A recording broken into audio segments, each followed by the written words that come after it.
Officers Caffroni and Barnett received a call regarding an incident at a Chevrolet dealership. They promptly responded to the report of an intoxicated ex-employee causing trouble on the premises. Downstairs. So what's the background, sir? So she was on the phone, and one of my other employees downstairs heard The woman had arrived at work earlier that day in a sober state, but as time passed, she began to exhibit signs of intoxication. Arguments ensued between her and fellow employees, prompting the management to make the decision to terminate her employment. Having been informed of her dismissal, the woman was requested to leave the dealership premises. However, she adamantly refused to comply with the request and defiantly remained at her desk. Hi, ma'am. How are you? Hi. You doing okay? Yeah. When the police officer arrived at the area where the intoxicated lady was, he greeted her, and the woman made an effort to answer in a manner that demonstrated to the officer that she was thinking clearly in order to show him that everything was in order at that location. Hi, what's your name? I am Officer Caffroni from Culminates Police. Hi, how may I help you? No, how may I help you? What's going on? Initially, she sought to establish Officer Caffroni's name, expressing her interest in the officer's work and how she could assist. Officer Caffroni revealed all pertinent information, including his name and real identity, without hesitation, while also stressing that he was present owing to her and the ongoing events. Following this interaction, the young woman, now 21, pretended to be too engaged with her work and the responsibility of identifying something crucial. What's your name is? Nailina Tierra? Melina? Nailin. Nailene? Yeah. Okay. Do you have any idea why I'm here?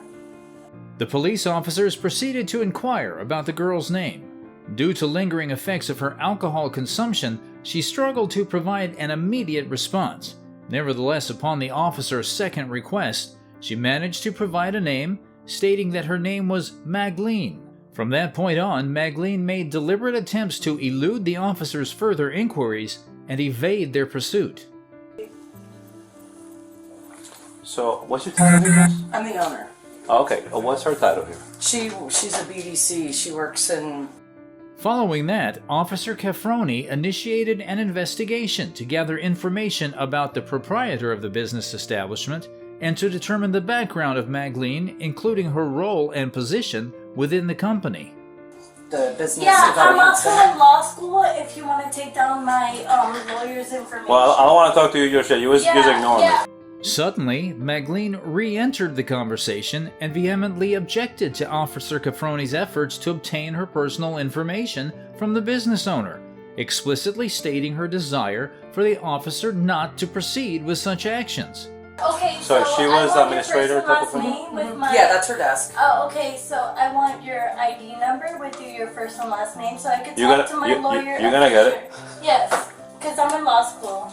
Magdalene proceeded to inquire about Officer Caffroni's identification number, seeking essential information that she could discuss with her attorney regarding the ongoing matter.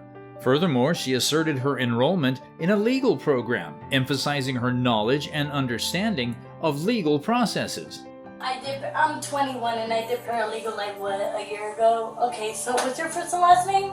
Officer Caffroni from Culminates Police.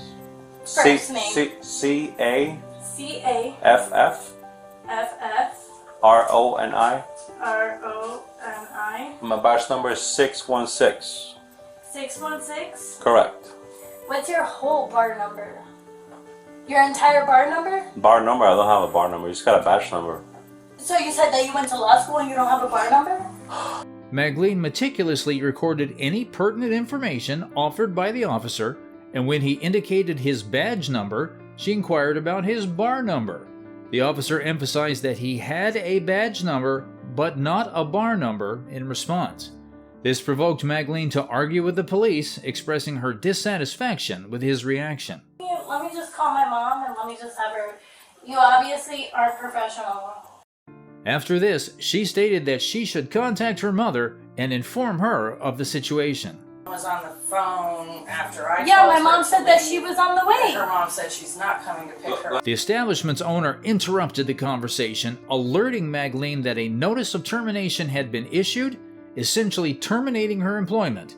In addition, the owner stated that they had already spoken with Magleen's mother, who confirmed that she would not be coming to pick Magleen up from that specific spot.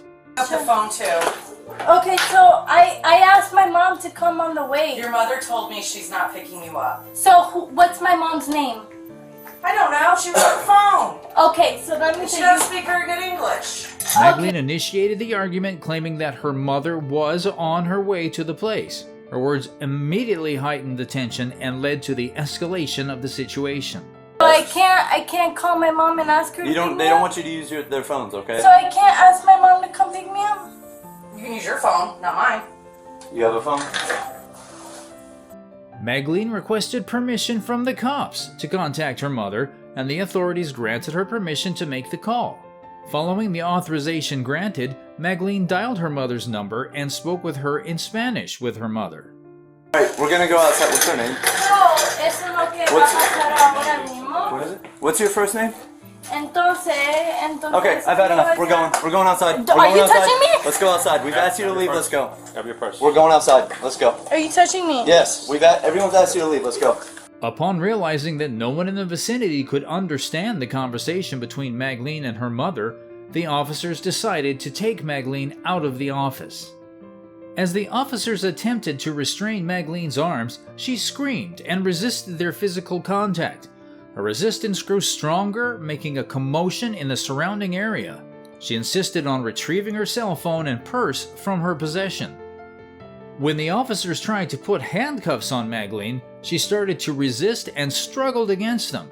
She claimed that she had done nothing wrong and began to cry uncontrollably without any apparent reason. By my law, bro, this whole company's gonna be sued. You Come could've on, just- take me up, bitch! Take me up, bitch! You could have just left. Dale, take me up! Amidst her removal from the workplace premises by the officers, she directed her anger and frustration toward everyone present in the office. With raised voice, she vocalized her intentions to take legal action against the company, confidently asserting that she would file a lawsuit against them as a whole. Like we said, you could have just left. I wanted to leave, I tried to leave, they wouldn't let me! It didn't seem like that. They wouldn't let me! Other way. When the policeman told her to get into the car, she immediately began yelling loudly and verbally attacking them. She did this as soon as they gave her the order, and being taken into custody by the authorities and having charges filed against her, Magleen was subsequently detained on suspicion of disturbing the peace, trespassing, and resisting an officer.